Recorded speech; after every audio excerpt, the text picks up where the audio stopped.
Hello everybody. In this lecture, I am going to solve some beautiful problems on number theory of pre-RMO level. And in problem 1, we have to find sum of all positive integers n such that this expression is a perfect square. Okay. तो first question में हमको n की वो values बतानी है, वो positive integer values बतानी है जिसके लिए ये जो 4 डिग्री पॉलिनोमियल है ये एक परफेक्ट स्क्वायर बन जाए. तो मैंने सपोज कर दिया late n to the power 4 minus 4n cube plus 22n square minus 36n plus 18. इसको कुछ m स्क्वायर टाइप का सपोज कर लिया, ठीक है ना. अच्छा, अब इन दो टर्म को देखा तो एक परफेक्ट स्क्वायर की फील आ रही है. अगर मैं इसमें से n स्क्वायर कॉमन ले लूँ तो n स्क्वायर माइनस 4n बन रहा है क्या. तो अब परफेक्ट स्क्वायर बनाने के लिए मैंने थर्ड टर्म को भी क्लब कर लिया और इन तीनों से मैंने एक तो n स्क्वायर कॉमन ले लिया. तीनों टर्म से n स्क्वायर कॉमन लिया जाए तो n स्क्वायर माइनस 4n है ना. अच्छा, परफेक्ट स्क्वायर बनाने की क्या ऐड करते हैं, n के कोफिशिएंट के हाफ का स्क्वायर है ना. तो 4 ऐड करेंगे तो 4n स्क्वायर यहाँ आ गया. 18n स्क्वायर को मैंने बाहर रखा रहने दिया.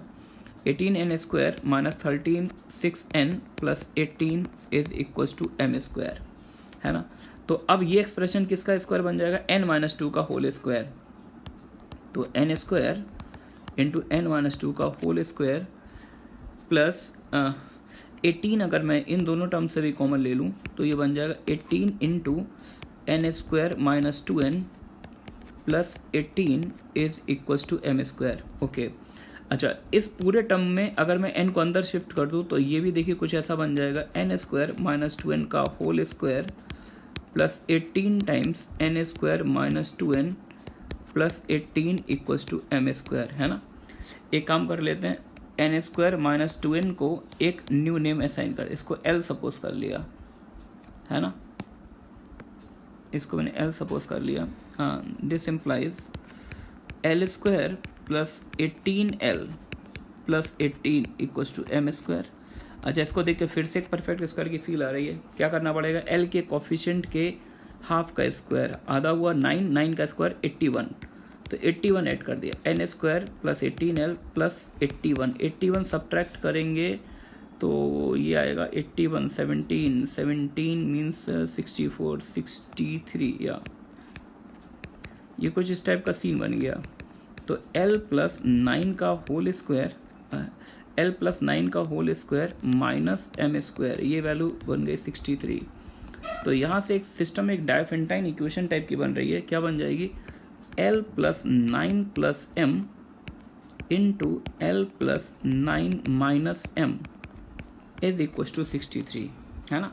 अब 63 को अपन किस तरह से लिख सकते हैं, 63 को लिख सकते हैं 1 इंटू 63 लिख सकते हैं है ना. 3 से भी डिविजिबल है, 3 इंटू 21 भी लिख सकते हैं. और क्या लिख सकते हैं, 7 से भी डिविजिबल है, 7 इंटू 9 भी लिख सकते हैं, 9 7 जा 63.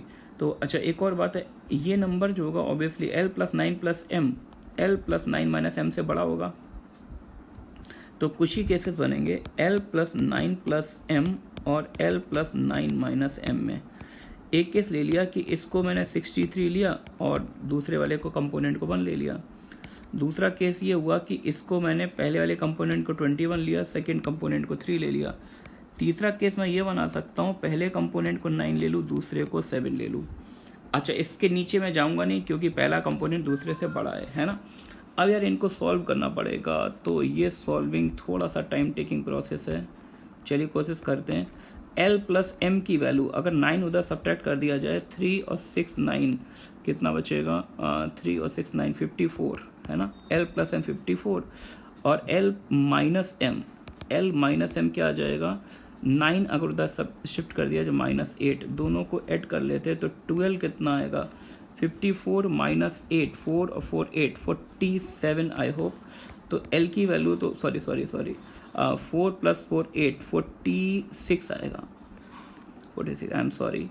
तो l आ गया 23. l अगर 23 आता है then what is the value of m, l 23 है तो m आ जाएगा अपने पास 23 प्लस 31 या 23 31. ये पहली पॉसिबिलिटी आई. दूसरा केस ले लेते हैं, l प्लस 9 प्लस m 21 है, तो l प्लस m अपने पास आएगा 21 माइनस 9 दैट इज 12, और l माइनस m आ जाएगा, 9 सब्ट्रैक्ट किया जाए -6, दोनों ऐड कर लेते हैं तो 12 की वैल्यू 6 आ गई, तो l की एक वैल्यू 3 आएगी, l 3 आएगा, m 9 आएगा, तो ये दूसरा कॉम्बिनेशन आ गया।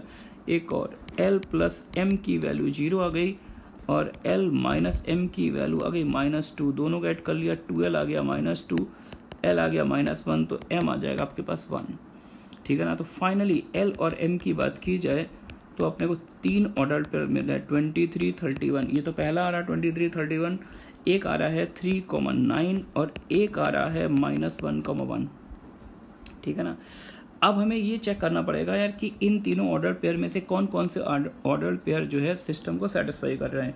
तो उसके लिए आप ये देखिए कि हमने इस corner middle of this screen हमने इस l को डिफाइन किया था n² - 2l, है ना, और l क्या है, l must be N integer, l तो इंटीजर है ही, ऑब्वियसली l इंटीजर है, लेकिन इस क्वाड्रेटिक को सॉल्व करना पड़ेगा। तो अपन ये चेक करते हैं कि l की कौन कौन सी वैल्यू वर्क करेगी।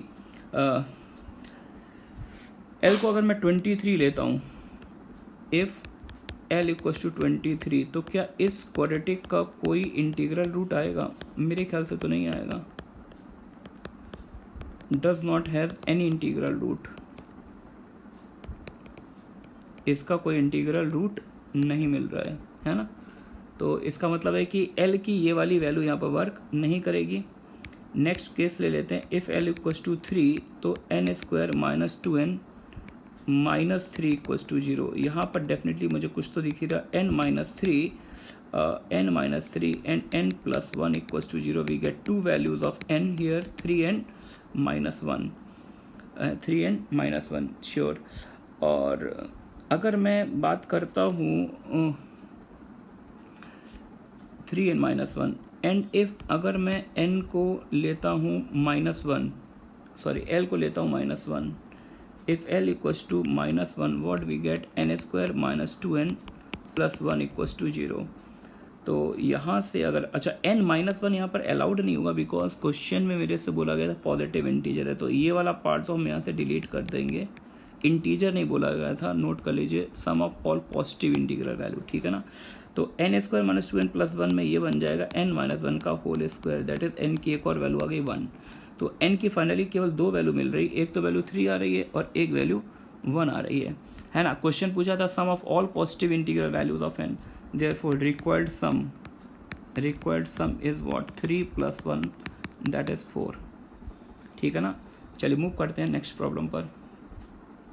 नेक्स्ट प्रॉब्लम पूछ रहे हैं, find the remainder if the sum 9 to the power 10, 9 to the power 10 square, 9 to the power 10 cube up to so on 9 to the power 10 to the power 100 is divided by 7। मतलब आपसे मैं ये जानना चाहता हूँ कि अगर इस सीरीज में, इस सम में अगर हम 7 से डिवाइड दें, then what is the remainder, है ना। Here we are going to use the important theorem named as Euler's theorem. तो पहले रिकॉल कर लेते हैं यूलर थ्योरम क्या होती है। तो यूलर थ्योरम का स्टेटमेंट है कि if a and m are relatively prime, अगर a और m का GCD 1 है, then according to Euler's theorem a to the power 5 of m is congruent to 1 modulo m. This is very powerful theorem. A to the power 5m is congruent to 1 modulo m, where 5m is what? 5 of m is Euler's torsion function.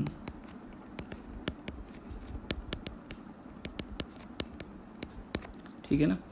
torsion 5m means what? The number of positive integers which are less or equals to m and को prime to m, मतलब ऐसे integer जो m या उससे छोटे, m से less और equal to है और m के साथ रिलेटिवली प्राइम है, जिनका m के साथ GCD 1 आता है, उसको हम 5 of m से डिनोट करते हैं, ठीक है ना। अब बात करते हैं कि इसका यूलर थ्योरम को हम कैसे यूज कर सकते हैं। तो यहाँ पर देखिए बेस में हर जगह 999 दिख रहा है और डिवाइड हम किससे दे रहे हैं, 7 से, है ना। So since 9 and 7 are relatively prime, है ना, तो this will implies 9 to the power 5 of m congruent to 1 modulo 7 लिख सकते हैं। यूलर थ्योरम यूज किया मैंने। अच्छा, अब 9 to the power 5 of m means what? m is here we are given m is what? 5 7, ठीक है ना। अच्छा 5 7 की वैल्यू क्या होती है? 5 7 का मतलब है कि आपको वो पॉजिटिव इंटीजर बताने हैं जो 7 से या तो छोटे हैं या 7 के इक्वल है और 7 के साथ जिनका GCD 1 आता है। तो 7 प्राइम नंबर है, तो ऑब्वियस है 1 2 3 4 5 6 ये सारे के सारे नंबर जो है 7 के साथ को प्राइम है। तो 5 7 की वैल्यू क्या आ जाएगी? 6, है ना। तो यहाँ से एक बहुत ही मीनिंगफुल रिजल्ट मिला। 9 की पावर 6 की बात की जाए, that is congruent to 1 modulo 7, ठीक है ना। ओके, अब 9 की पावर 6 अगर 1 के कॉन्ग्रेंट है, देयरफॉर अब पहला टर्म देखिए, सीरीज का पहला टर्म है 9 पावर 10। तो 9 पावर 10 को अगर हम मॉड 7 पे निकाले तो 9 पावर 7 क्या बन जाएगा? कॉन्ग्रेंट टू 9 पावर 4 मॉडलो 7, सही है ना। 9 पावर 4 को हम लोग लिख सकते हैं this is equals to 3 to the power 8 modulo 7, ठीक है ना। अच्छा 3 की पावर में भी लगा सकते हैं, सिंस 3 और 7 का भी तो GCD 1 होता है। 3 और 7 का GCD 1 होता है, तो इट मीन्स दैट कि अगर हम यूलर थ्योरम इस पे लगाएं 3 to the power 5 7 congruent to 1 mod 7, it means that 3 to the power 6 भी 1 के कॉन्ग्रेंट हो जाएगा मॉडलो 7 पर, ठीक है ना। तो अब अगर हम इसको स्टार बोलें, therefore star implies 9 to the power 10 is congruent to 3 power 8 के कॉन्ग्रेंट था, लेकिन 3 पावर 6 1 के कॉन्ग्रेंट है, तो 3 स्क्वायर मॉडलो 7, और 3 स्क्वायर 9 होता है, 9 को मॉड 7 निकाले 2 मॉड 7, है ना। पहला टर्म मैंने निकाल लिया, 9 पावर 10 जो होगा वो 2 मॉड 7 होगा। अब 9 पावर 10 स्क्वायर की वैल्यू बात करते हैं। 9 की पावर 10 स्क्वायर को मैं ऐसे लिख सकता हूँ सिंपली 9 पावर 10, है ना। और 9 पावर 10 ये जो बेस अभी कैलकुलेशन किया था 9 टू द पावर 10 क्या है? 2 के कॉन्ग्रेंट है, तो ये 2 पावर 10 के कॉन्ग्रेंट हो जाएगा। अच्छा 2 पावर 10 में फिर से यूलर थ्योरम 2 और 7 भी रिलेटिव, जैसे यहाँ पर काम किया था 3 और 7 रिलेटिवली प्राइम है, तो 3 पावर 6 1 के कॉन्ग्रेंट है, तो यूलर थ्योरम फिर से लगा दिया जाए, तो 2 की पावर 6 1 के कॉन्ग्रेंट आएगा, तो ये 2 की पावर 4 मॉड 7 हो जाएगा, है ना। 2 पावर 4 इज 16, 7 से डिवाइड दीजिए, रिमाइंडर इज व्हाट 2 मॉड 7, है ना। तो मैंने सीरीज के दो टर्म निकाले, 9 पावर 10 देखा ये 2 मॉड 7 है, 9 पावर 10 स्क्वायर भी 2 मॉड 7 है। अब फाइंड यार सीरीज में 100 टर्म्स है, तो ये तो पॉसिबल नहीं कि हम हर एक टर्म पर जाएंगे, क्लियर है ना। तो here we are going to use induction process. Suppose कर लिया मैंने, let 9 to the power 10 to the power n is congruent to 2 mod 7 is true for n equals to k, मतलब n इक्वल्स टू 1 पे भी true है result, n equals to 2 पे भी true है। मैंने सपोज किया किसी positive integer n equals to k के लिए ट्रू है, एजम्पशन स्टेप है ना। अब n इक्वल्स टू k के लिए true, that is 9 to the power 10 to the power k is congruent to 2 modulo 7, है ना। दिस रिजल्ट मतलब ये एक नोन रिजल्ट है, whenever and wherever required अपन इस स्टेटमेंट को यूज करेंगे।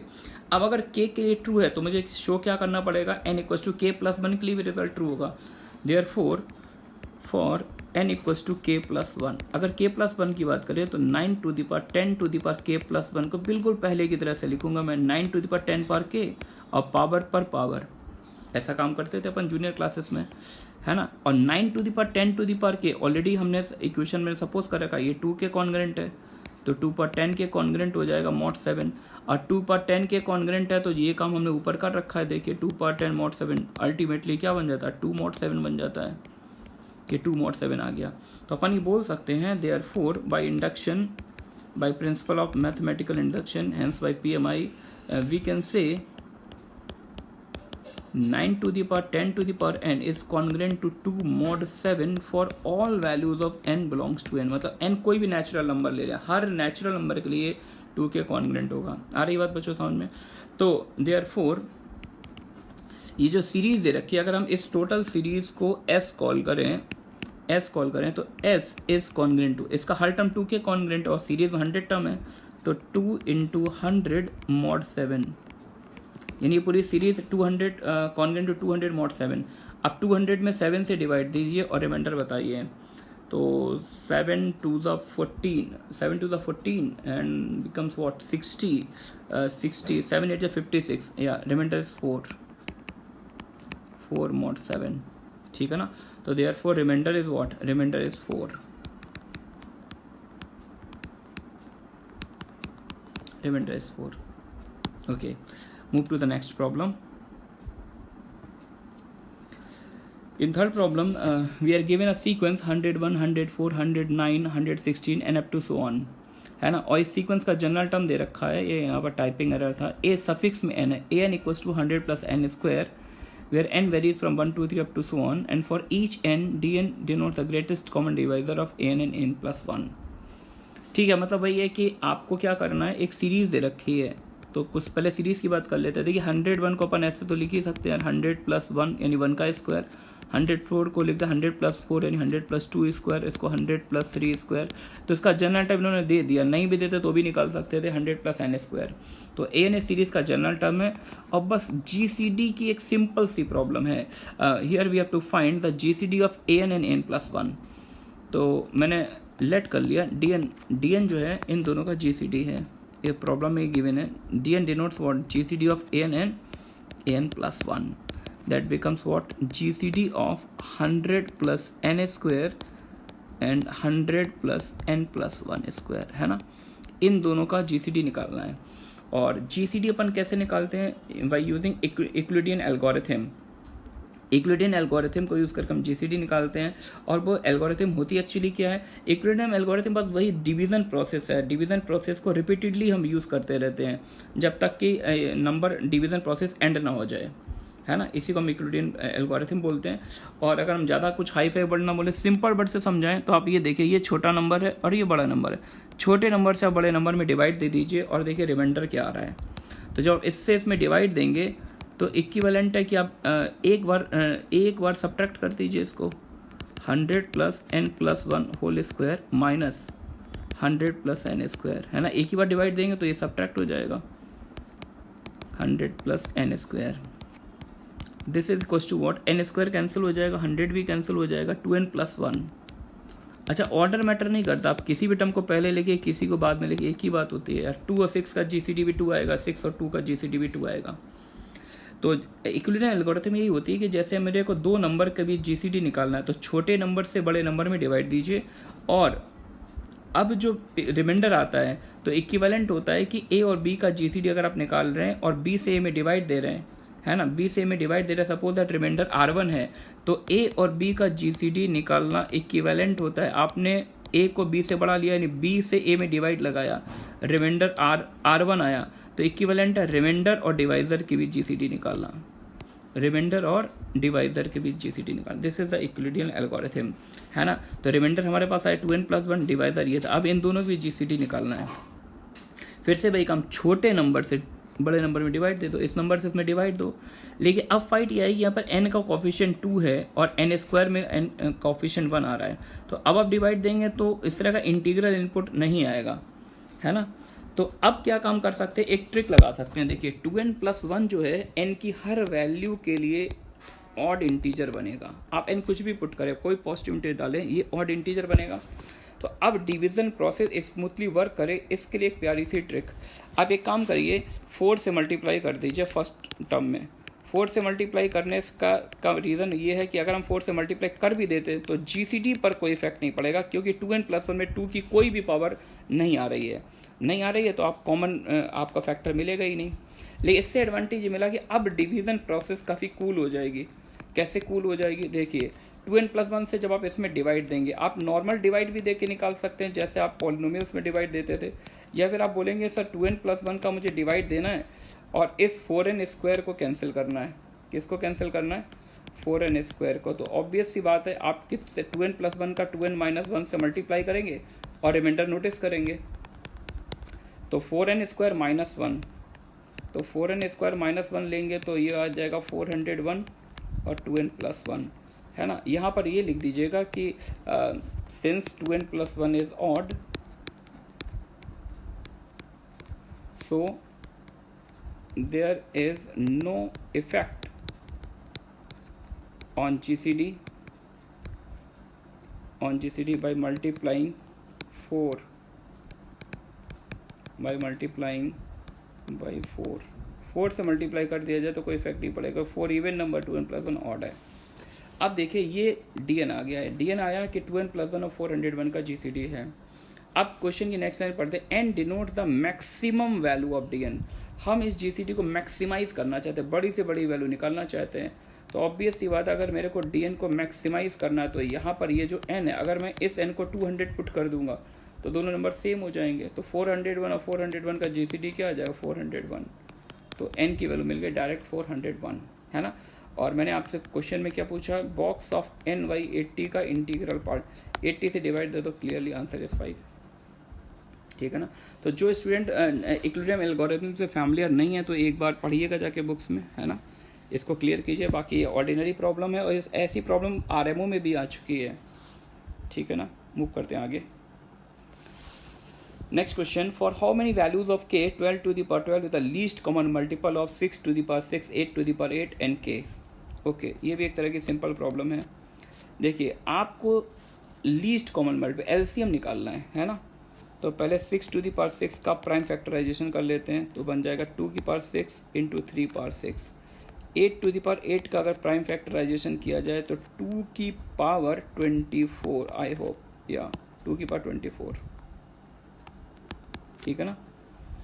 और 12 टू दी पावर 12 हमको LCM चाहिए, तो 12 को लिखेंगे 4 इंटू 3, 2 स्क्वायर इंटू 3, 2 की पावर 24 इंटू 3 की पावर 12, ये मुझे LCM चाहिए इन तीनों से, है ना। मतलब 2 की कुछ पावर है, 3 की कुछ पावर है। तो k जो तीसरा नंबर है जो लिखा हुआ नहीं, अननोन है, वो कुछ इस टाइप का होगा, 2 की पावर x, 3 की पावर y, उसमें कुछ 2 की पावर होगी, कुछ 3 की पावर होगी। Now LCM of 6 to the power, LCM of, sorry number ही लिख देता हूँ, 2 की पावर 6 इंटू 3 पावर 6, 2 की पावर 24, 2 की पावर x, 3 की पावर y, इन तीनों नंबर का LCM मेरे को चाहिए 2 की पावर 24, 3 की पावर 12, है ना। तो ये बहुत ही बेसिक बात होती है। GCD में हर फैक्टर की मिनिमम पावर ली जाती है, हर फैक्टर को मिनिमम पावर से लेते हैं, और जब LCM की अपन बात करते हैं तो हर फैक्टर को हाईएस्ट पावर के साथ लिया जाता है। तो अगर हम केवल पहले 2 पर फोकस करें तो पहले टर्म में 2 की पावर 6 है, सेकंड में 2 की पावर 24 है, थर्ड में अननोन पावर 2 की पावर x। लेकिन LCM में मुझे 2 की पावर क्या चाहिए, 24। तो 24 तो ऑलरेडी यहाँ पर अवेलेबल है, 24 पहले से ही यहाँ पर अवेलेबल है, यानी x का पिक्चर में कोई रोल नहीं, और 24 से बड़ी वैल्यू हमें चाहिए नहीं है। तो यहाँ पर अगर मैं x को 0 ले लूँ, x की पावर 0 यहाँ पर पुट कर दूँ, तो ये तब भी 2 की हाईएस्ट पावर क्या रहेगी, 24। अगर मैं x को 1 ले लूँ तो भी 24 रहेगा, क्योंकि 2 पावर 6 है, 2 पावर 24 है। तो ऑब्वियस सी बात है कि यहाँ पर x का रोल नहीं है, लेकिन x को ऑब्वियस सी बात है 24 के बियॉन्ड नहीं ले जा सकते। अगर आपने x को 25 डाल दिया तो तीनों में हाईएस्ट पावर 25 आ जाएगी, LCM चेंज हो जाएगा। तो x can take 25 values among 0 and 24, है ना। अब बाई की बात, 3 की पावर की बात करते हैं, तो 3 की पावर के मेरे को केवल 2 टर्म दिख रहे हैं, एक 3 पावर 6 दिख रहा है, एक 3 पावर बाई दिख रहा है, और मेरे को LCM में 3 पावर 12 चाहिए। तो ऑब्वियस सी बात है, अब बाई फिक्स हो गया, बाई फिक्स हो गया, और y की वैल्यू सिर्फ और सिर्फ आप 12 ले सकते हैं, y की सिर्फ एक ही वैल्यू ले सकते हैं, है ना। तो k की वैल्यूज क्या आ जाएगी, therefore k can take, how many value k can take, तो x can take 25 values and y can take only 1 value. Therefore, x can take 25 different values and y is unique. Y की unique value, y has a unique value. Therefore, overall k can take 25 values. आप by को तो यहाँ पर 12 डाल दीजिए और x को वेरी कराइए, एक बार 0 डालिए, 1 डालिए, 2 डालिए, तो k की कितनी डिफरेंट वैल्यूज आ जाएंगी, 25 वैल्यूज आ जाएंगी, जिसके लिए LCM फिक्स रहेगा, LCM चेंज नहीं होगा, ठीक है ना। Okay, move to the last question. For how many integers n between 1 and 90 is the improper fraction is not in the lowest term. Okay, तो पहले तो यार ये फ्रैक्शन की डेफिनेशन समझ, जब प्रॉपर फ्रैक्शन और इम्प्रॉपर फ्रैक्शन क्या होती है। प्रॉपर फ्रैक्शन वो फ्रैक्शन होती है जिसमें degree of numerator is less than the degree of denominator. अगर हम पॉलिनोमियल टू पॉलिनोमियल बात कर रहे हैं, है ना, तो उसे हम क्या बोलते हैं, degree of numerator is less than the degree of denominator. जब न्यूमरेटर की डिग्री डिनोमिनेटर के बराबर हो या बड़ी हो तो ऐसी फ्रैक्शन को हम बोलते हैं इम्प्रॉपर फ्रैक्शन, ठीक है ना। अच्छा, अब हम बात करने जा रहे हैं नंबर टू नंबर, जैसे इंटीजर अपॉन इंटीजर टाइप की कोई फ्रैक्शन है, कोई रैशनल नंबर टाइप का फ्रैक्शन है, तो उसे हम इम्प्रॉपर तब बोलते हैं जब न्यूमरेटर बड़ा हो और डिनोमिनेटर छोटा हो, ठीक है ना। तो n यहाँ पर गिवन है कि 1 से 90 तक है, और मैं ये चाहता हूँ ये फ्रैक्शन लोएस्ट फॉर्म में ना हो। लोएस्ट फॉर्म में ना होने का मतलब है जैसे मैं n की कोई वैल्यू पुट करूँ तो ऊपर नीचे कोई कॉमन फैक्टर आना चाहिए एक्सेप्ट 1, ठीक है ना। यानी इन दोनों का GCD जो है, that is what we have to require, that is we have to require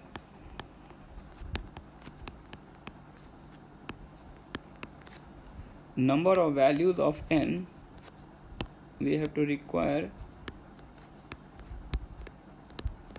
number of values of n for which GCD of n square plus 7 comma n plus 4 is not equals to 1। Simple GCD problem. मैं ये चाहता हूँ कि यार n की अब वो value बता दीजिए जिसके लिए इन दोनों का GCD 1 ना हो, यानी ये दोनों नंबर रिलेटिवली प्राइम ना हो। चलिए पहले GCD की बात करते हैं। जस्ट अभी हमने एक क्वेश्चन किया था, मुझे इन दो नंबर का GCD चाहिए, n स्क्वायर प्लस 7 और n प्लस 4 का, है ना। तो GCD कैसे निकालें? छोटे नंबर से बड़े नंबर में डिवाइड कैसे देंगे, जैसे आप देते हैं नॉर्मली पॉलिनोमियल टू पॉलिनोमियल, है ना। तो एक काम कर लिया यार कि इसमें n प्लस 4 का मैंने n माइनस 4 से मल्टीप्लाई किया और इसमें से सब्ट्रैक्ट कर दिया, है ना। तो ये n स्क्वायर माइनस 16 अगर मैं करूँगा तो 7 माइनस 16 प्लस हो जाएगा, दैट बिकम्स n प्लस 4 और 23, ये आ जाएगा, है ना। अब यहाँ पर ये जो n है वो कहाँ से कहाँ तक मूव कर रहा है? 1 to 90, है ना। यहाँ से यहाँ तक मूव कर रहा है, और मैं ये चाहता हूँ कि ये GCD जो है 1 ना आए। लेकिन अब एक फाइट है कि यहाँ पर ये जो 23 नंबर है, ये कैसा नंबर है? ये एक तरह से एक प्राइम नंबर है। आप अगर नोटिस करें 23 कैसा नंबर है? प्राइम। सो रिक्वायर्ड क्या है? GCD ऑफ n प्लस 4 और 23 अपने को 1 नहीं चाहिए, ये 1 नहीं होना चाहिए। इसका मतलब शायद ये हुआ कि 23 जो होगा n प्लस 4 को डिवाइड करना चाहिए, that is 23 must divide n plus 4, है ना। 23 n प्लस 4 को डिवाइड करे। अब आप देख लीजिए n की इस इंटरवल में, ये जो इंटरवल गिवन है n कहाँ से कहाँ तक है? 1 से 90 तक है। तो यहाँ इस इंटरवल से n उठाइए, यहाँ पुट कीजिए और बताइए ऐसे कितने n है जिसके लिए 23 इसको डिवाइड करेगा, 23 इसका डिवाइजर बन जाएगा। तो स्टार्टिंग वैल्यू ऑफ n तो समझ में आ गई, स्टार्टिंग वैल्यू तो मुझे दिख रही है, 19 पुट कर दीजिए आप, 23 डिवाइड कर जाएगा। अब 19 डालेंगे और प्लस 19 में 23 ऐड कीजिए, फिर 23 इंटू 2 ऐड कीजिए, 23 इंटू 3 ऐड कीजिए, बहुत सारी वैल्यूज मिलेंगी। अब हम लास्ट वैल्यू प्रेडिक्ट करना चाहते हैं, what is the last value of n जो वर्क करेगी? Last value of n which works here. तो यार उसके लिए बस आपको वही करना पड़ेगा, 90 में 23 से डिवाइड देना पड़ेगा। तो 23 मेरे पास एक रिजल्ट है, अगर आप 23 का 85 से मल्टीप्लाई करें, है ना, और उसमें 19 ऐड कर दें तो ये टोटल सम आ जाता 1974, है ना। अब अगर 23 का 86 से मल्टीप्लाई करेंगे तो ऑब्वियस सी बात है वो 1974 के बियॉन्ड, वो 1990 के बियॉन्ड चला जाएगा। तो ऑब्वियस सी बात है कि देखिए स्टार्टिंग वैल्यू तो 19 है, तो फर्दर कितनी और वैल्यूज आ रही है? 23 इंटू 1, 23 इंटू 2, 23 इंटू 85 मोर वैल्यूज आ रही है इस स्टार्टिंग वैल्यू के अलावा। आ रही बात समझ में? Therefore total number of values of n, total number of values of n is what? 85। तो ये वैल्यूज हैं और एक स्टार्ट में मिली गई थी, दैट इज 86। ओके।